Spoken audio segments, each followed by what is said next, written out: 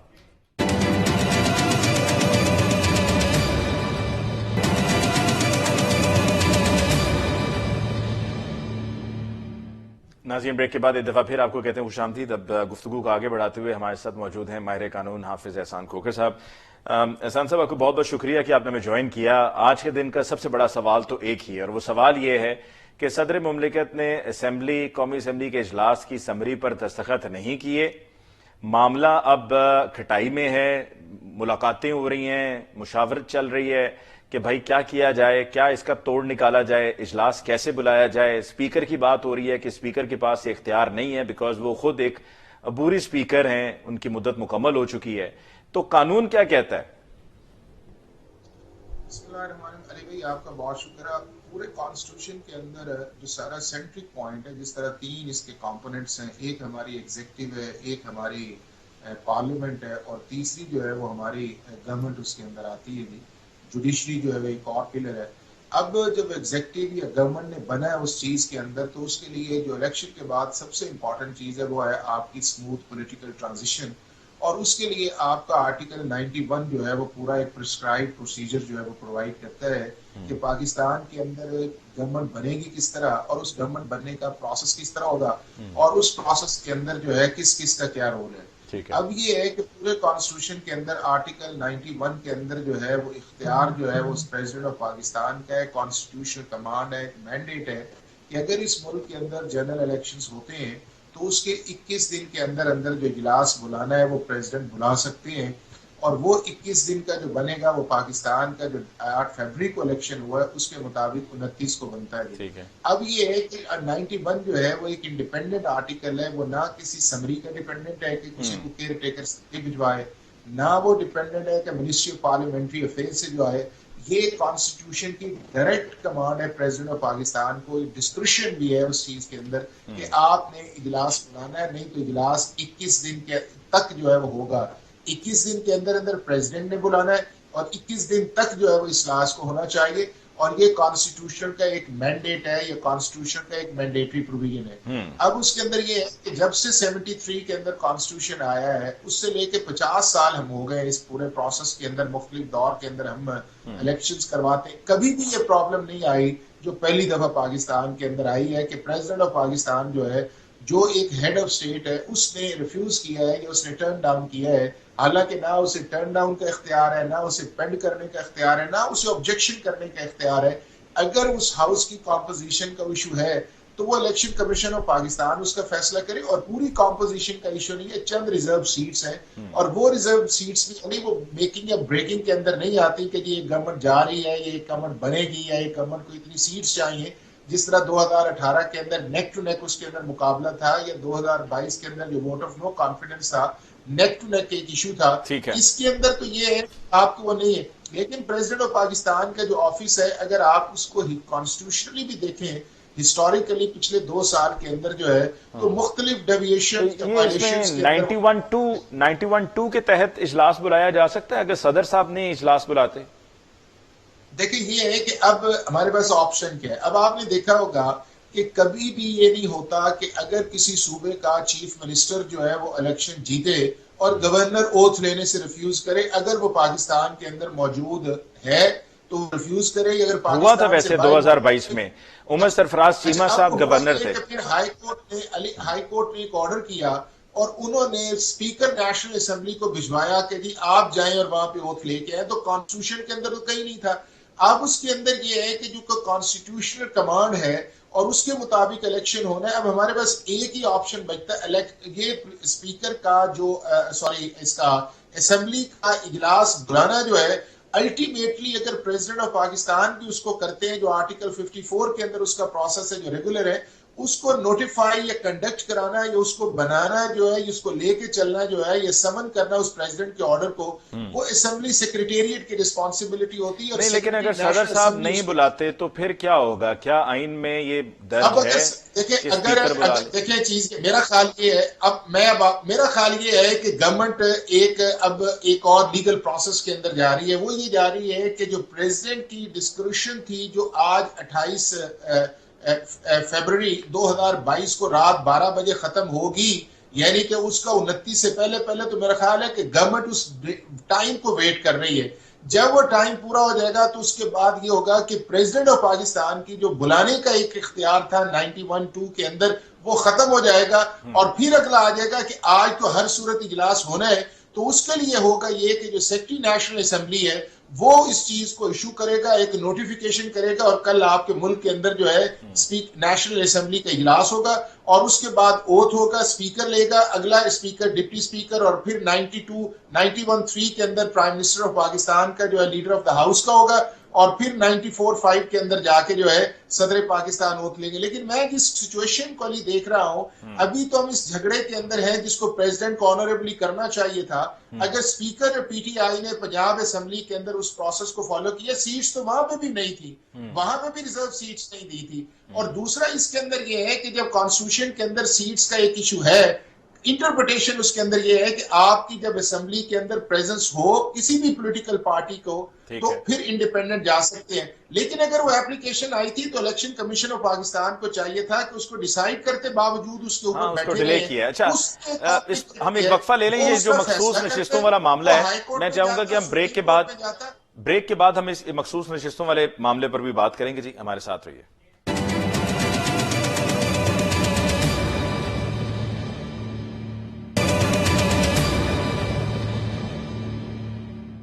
Welcome back after break. جی Hafiz Ehsan cooker صاحب یہ بتائیے گا یہ مخصوص نشستوں کے معاملے میں P M L N, Peoples Party, M Q M Pakistan یہ کیا لینے پہنچ گئے الیکشن کمیشن آف پاکستان میں؟ مطلب مال کسی اور کا, مطالبہ کسی اور کا, بنتی نشستیں کسی اور کی, اور یہ وہاں پر پہنچ گئے کہ بھائی تقسیم ہو رہی ہے ہم بھی لے لیں.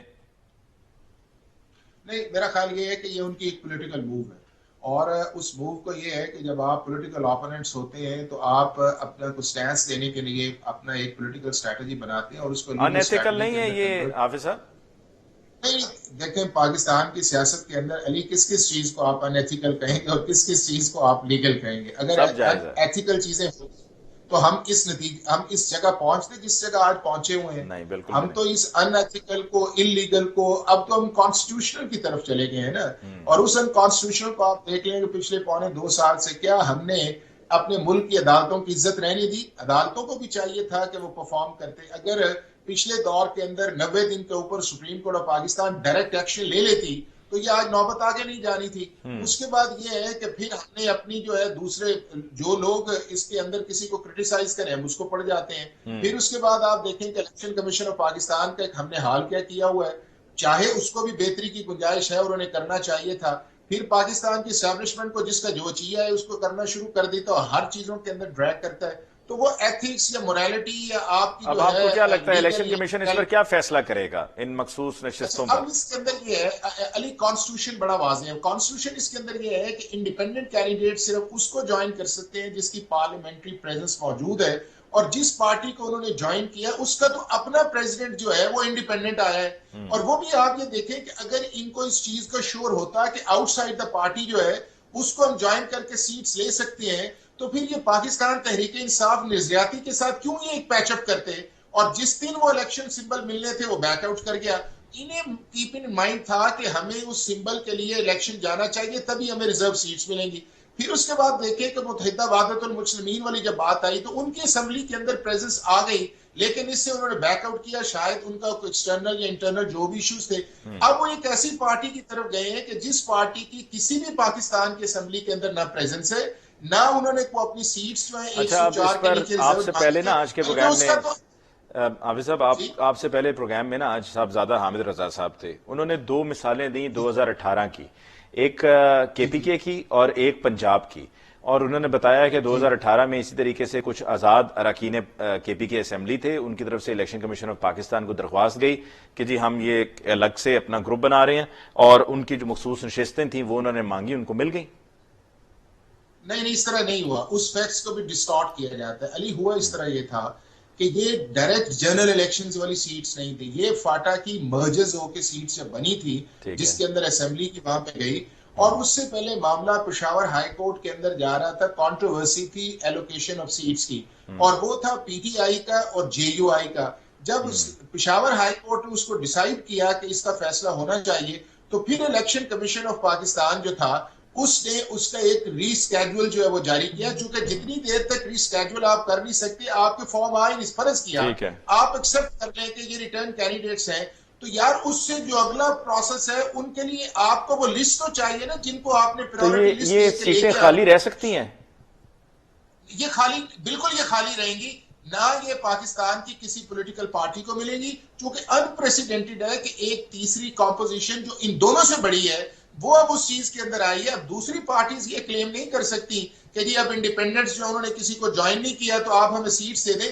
اچھا، مطلب وہ نہیں ہو سکے گا کہ جس طرح اکثر وہ ہوتا ہے نا، وہ جس کو کہتے ہیں مل مارنا، کہ کہیں کسی کی زمین ہو ساتھ والی، وہ نہیں ہوگا۔ آئے گا یہاں دیکھیں فائنلی یہ ہے کہ معاملہ اگر ہائی کورٹ یا سپریم کورٹ کے اندر جائے گا تو یہاں چیز یہ آئے گی کہ یہ سیٹس انڈیپینڈنٹس کو وایا سنی کاؤنسل مل جائیں گی، یا یہ آئے گا کہ یہ سیٹ ویکنٹ رہے گی۔ یہ سیٹس جو ہیں نہ ایم کیو ایم کو ملیں گی نہ پیپلز پارٹی کو ملیں گی، اور بھی اگر پولیٹیکل دیکھیں نا، اب یہ کہا جائے تو وہ کہیں گے کہ جی اگر یہ 87 کا فگر ہے تو کس طرح ڈیٹرمن ہوگا کہ 87 میں کتنے لوگ پیپلز پارٹی ہیں، ان کا پرپورشن کیا ہے، کتنے لوگوں نے ایم کیو ایم کو جوائن کیا ان کا کیا ہے، کتنے لوگوں نے جو ہے وہ پی ایم ایل این کو جوائن کیا ہے۔ تو یہ الیکشن کمیشن آف پاکستان اگر جلدی فیصلے کر دیتا تو یہ نوبت نہیں آنی تھی۔ Point noted. حافظ صاحب، I am running short of time, آپ سے اجازت لینا ہوگی جی۔ آج کے پروگرام کے لیے وقت بس اتنا ہی تھا۔ آپ کو بہت بہت شکریہ کہ آپ نے ہمیں جوائن کیا، اور بڑی اہم معلومات تھیں جو آپ نے ہمارے ساتھ شیئر کی۔